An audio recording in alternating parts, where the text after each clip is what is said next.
Hi, I'm Phil McMillan. I hope everybody's having a great day out there. Today I'm going to talk to you about Ihara Saikaku. Saikaku's life. Saikaku was born in 1642 and died on September 9th, 1693 at age 51.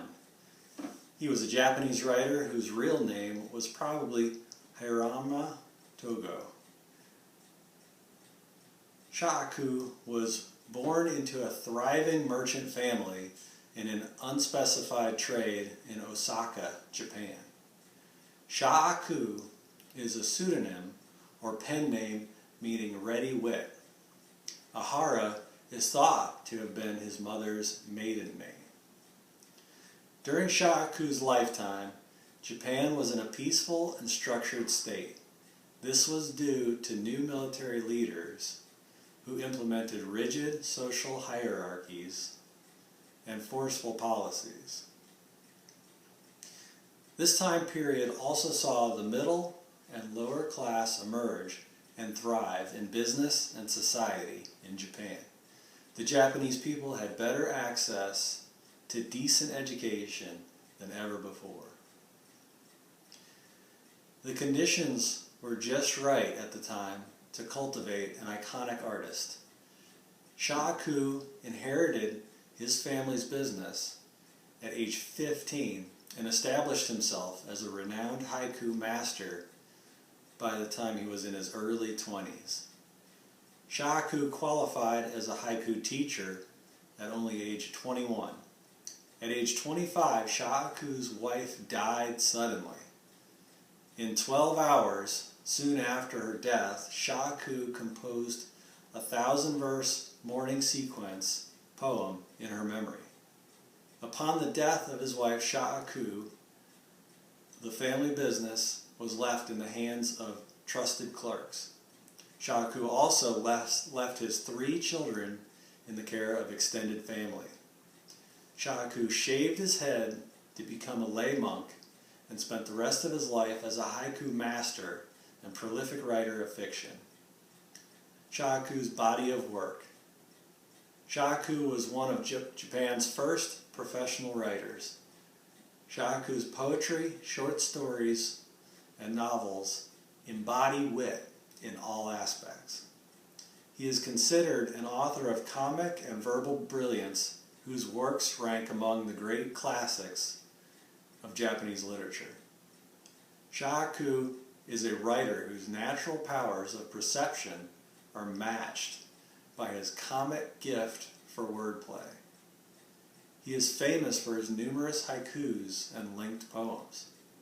He had a prolific output.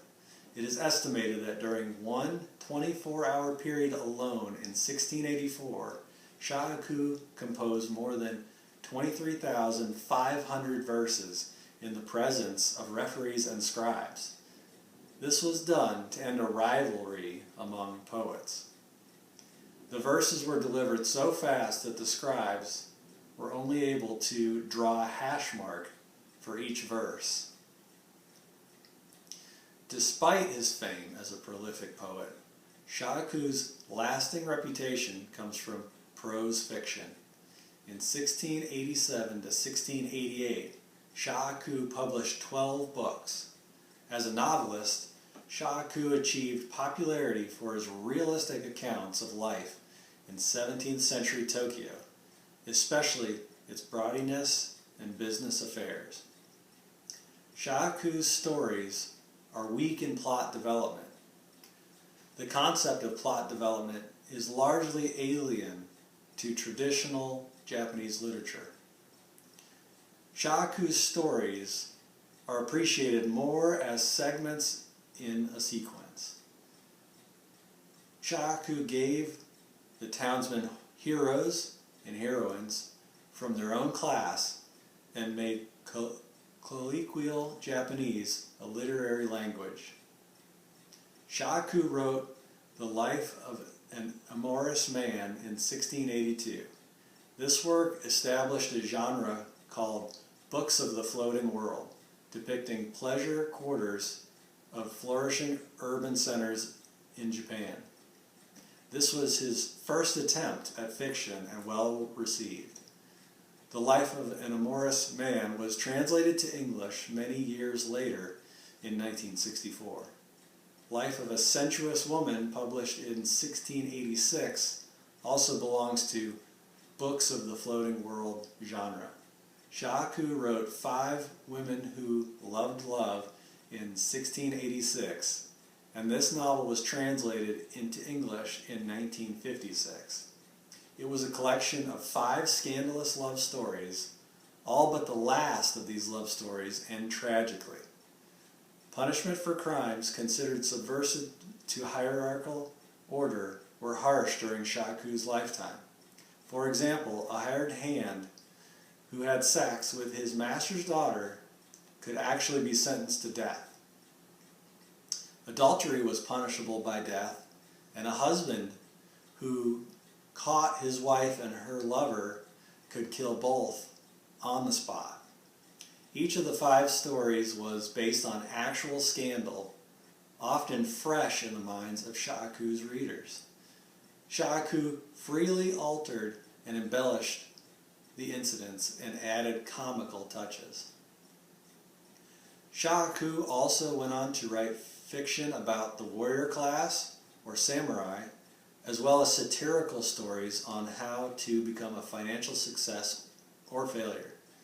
When not lampooning the sex drive, Saikaku often focused his writing on the multitude of ways people try to outfox each other in the workplace.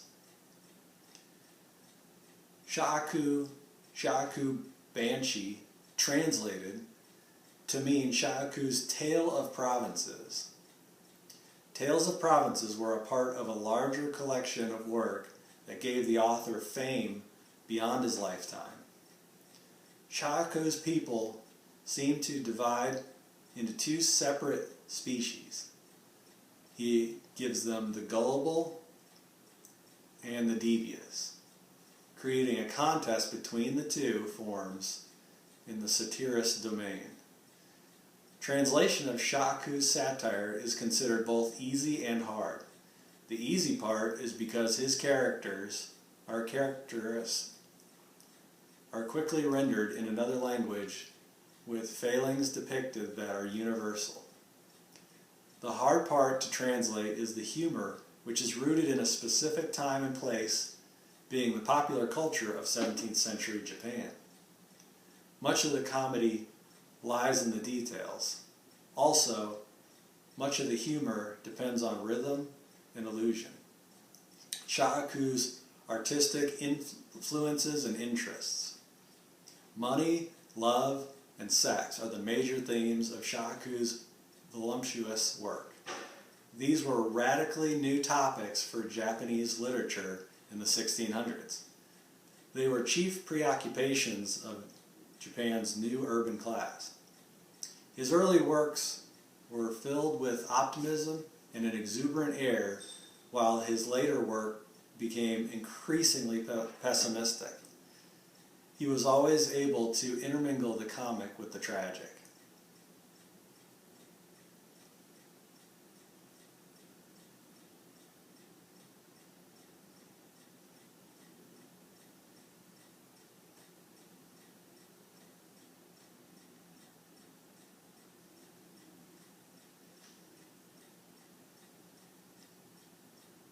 Saikaku's last words summarize his attitude towards life. Man's allotted lifespan at the time was 50 years. Noting that he had exceeded that, Saikaku gave thanks in a deathbed poem. The moon of this floating world, I have enjoyed a surplus these last 2 years. Thank you for joining me and learning more about Ihara Saikaku.